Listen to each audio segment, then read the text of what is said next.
Howdy, friends. Steve DePoe here with the Rose Realty team with this week's real estate vlog for North Texas.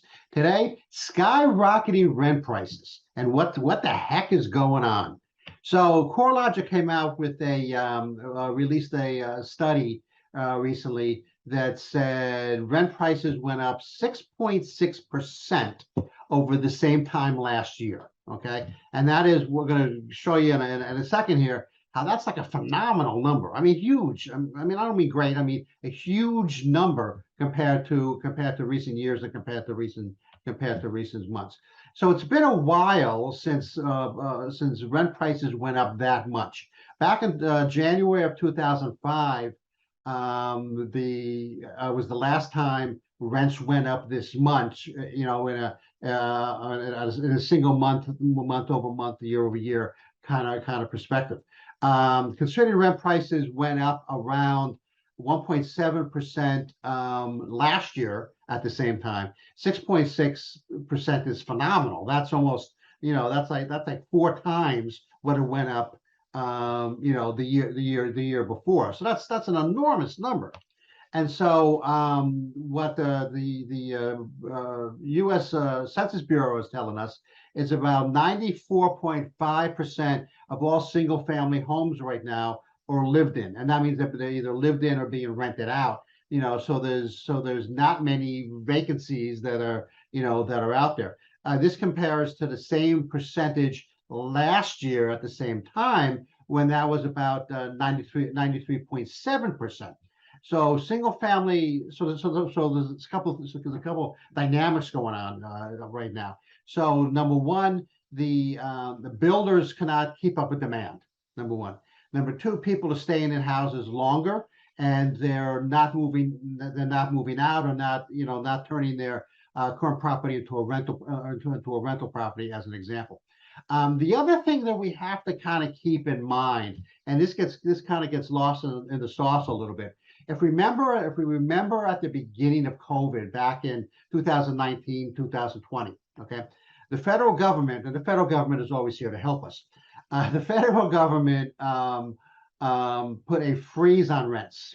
Okay, now the people who own these rental properties, whether they're corporations and own apartment buildings, or whether they're individual investors or somewhere in between, when they had a freeze on rent, their prices, and their costs and expenses continued to increase. Okay, as the supply chain got all messed up, the price for plumbing, electricity, and sinks, and wood, and all of that kind of stuff to fix up their places, to bring them up to code, etc. Those prices just continued to increase, where the rent prices just stabilized, and they weren't able to go up. Okay, so when that was released by the Biden administration, that then allowed these owners, again, whether they're individuals like you and me, or whether they're multi-billion-dollar corporations who own apartment buildings, or building multi-unit multi-family units, their prices went up, and there was sort of a rubber band effect, where, okay, so now that this is so now that the rent freeze is over, I'm going to have to kind of recoup my money, right? Because I'm still going to have to go do work on the property, put in stairs, or change the plumbing, or put in safety holders in the tub, or something like that. Well, those prices increased, and so now the apartment owner, or the single family house owner who's renting it out, now has those expenses that they still have to maintain. They still have to pay, and so naturally they pass that on to the renter, or the renter, or the leasee. It's what I call the law of unintended consequences. Okay, so we froze rents for like 2.5 years, then we took it off.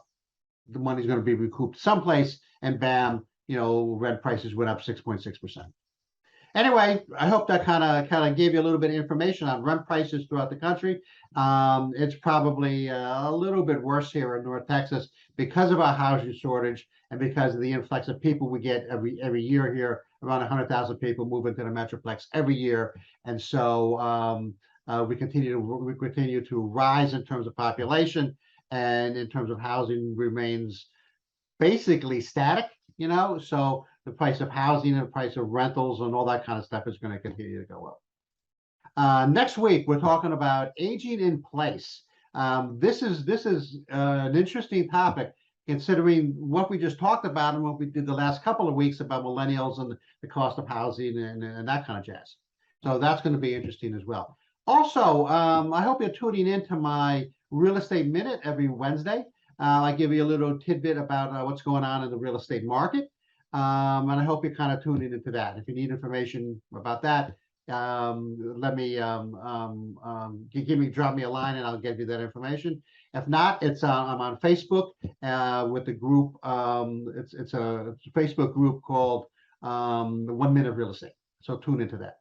This is Steve DePoe with the Rose Realty team. I'm going to bounce.